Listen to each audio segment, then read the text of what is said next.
જમ્મુ કાશ્મીરના પહેલગામમાં મંગળવારે થયેલા આતંકવાદી હુમલામાં 28 લોકોએ પોતાના જીવ ગુમાવ્યા હતા, જેમાં ગુજરાતીઓનો પણ સમાવેશ થાય છે। આતંકવાદી હુમલાને પગલે દેશભરમાં હાઈ એલર્ટ આપી દેવામાં આવ્યું છે, ત્યારે અમદાવાદ સહિતના રાજ્યભરમાં પણ એલર્ટ જાહેર કરી દેવામાં આવ્યું છે।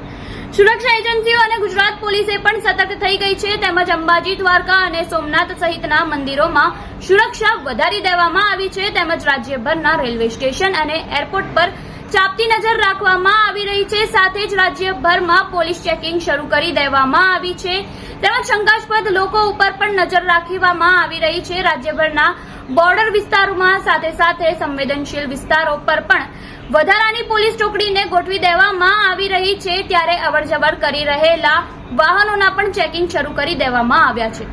આપનું આ અંગે શું કહેવું છે, અમને કમેન્ટ બોક્સમાં આપના મંતવ્ય જરૂરથી જણાવજો અને આવા વધુ અપડેટ માટે જોડાયેલા રહો નવજીવન ન્યૂઝ સાથે।